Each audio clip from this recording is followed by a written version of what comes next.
Have you ever watched a football match with Spanish speakers or Spanish commentary and had absolutely no idea what was going on? Well, in this video, I'm going to make sure you understand what people normally say so that you can also talk about football in Spanish.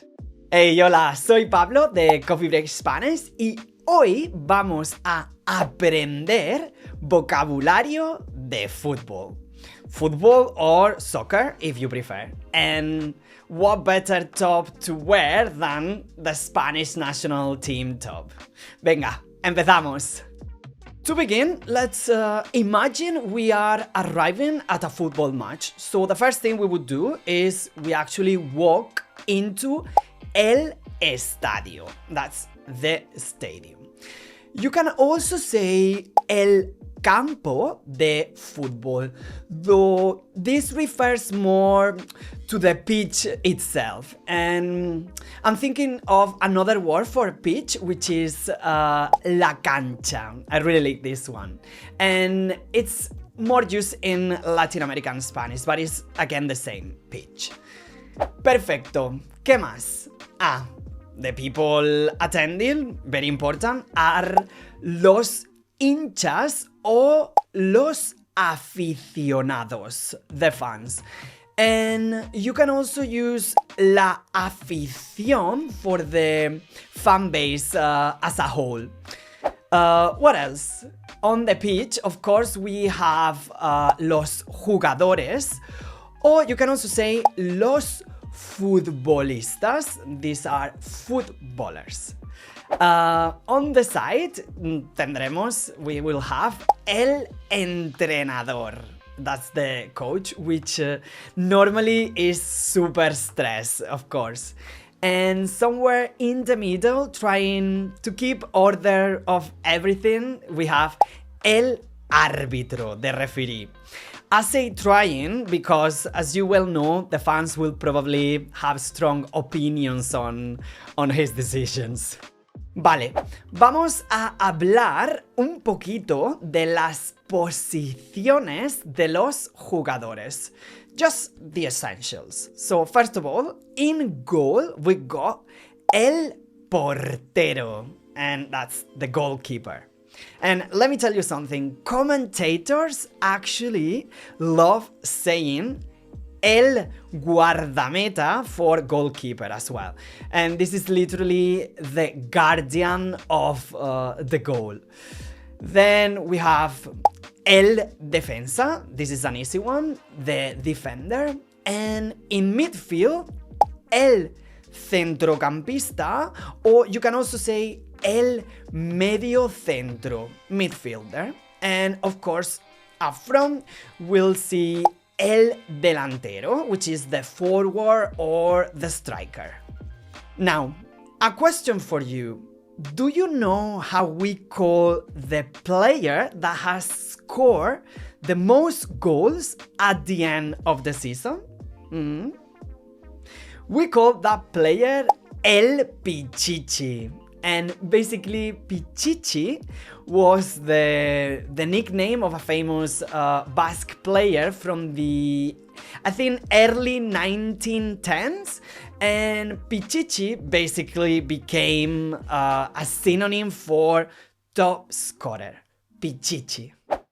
Now, let's get into the real phrases you may hear and that you could use while watching a football match. Veámoslas. So, imagine your team are playing well and all of a sudden there is a great ball through the midfield. You can say, "Qué pase!" or "Menudo pase!" which is something like, "What a pass, that is a good pass." Then the ball could come in from the wide and you would say, buen centro, and that is good cross. And then, goal! or something like that, if I were actually, of course, watching my team celebrate properly, of course. And after a goal, you can also use this one. ¡Qué golazo! And really interesting because notice here we're adding the suffix azo to goal, which makes it more intense. It's like saying, what a great goal.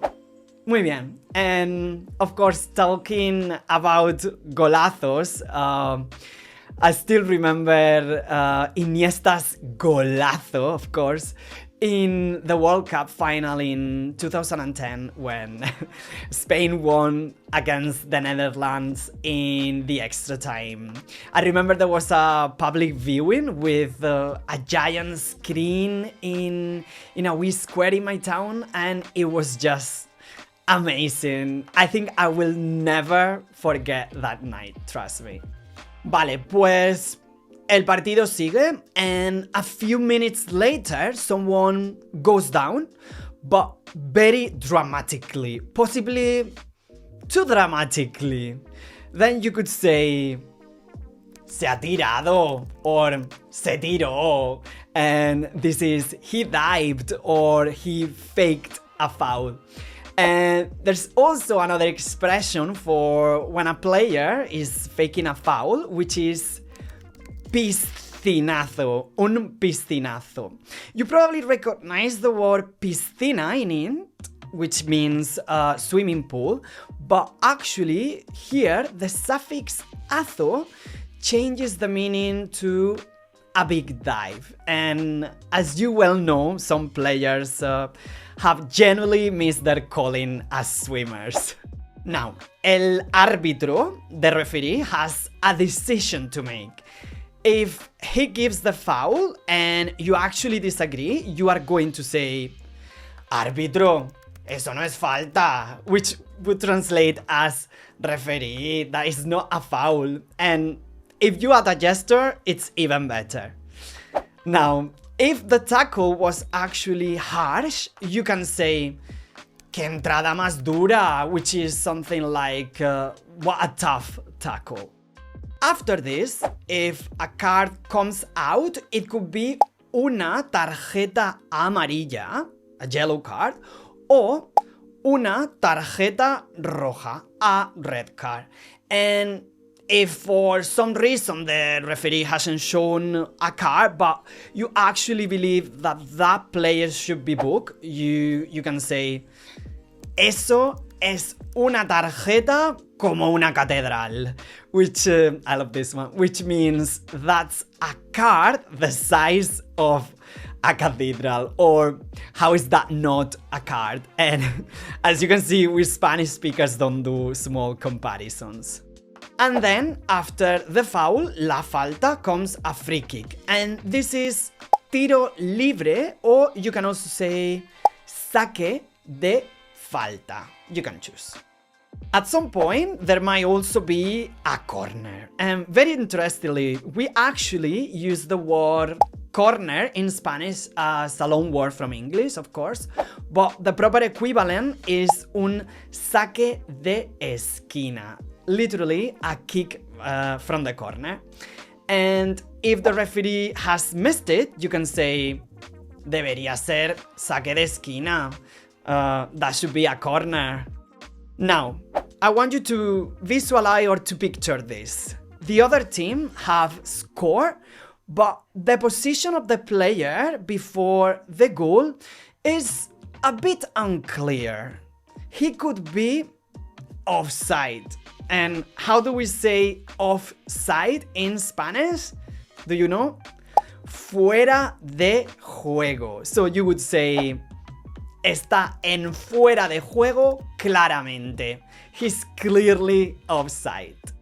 The good news is that this can be checked with el VAR, of course. And that's not a bar I'm talking about, it's the VAR. And in Spanish, this is a masculine noun, el VAR, because it stands for el video arbitraje, the video referee. And el VAR can also be used to check a potential penalty. And a penalty is un penalti, or you can also say un penal, whatever you prefer.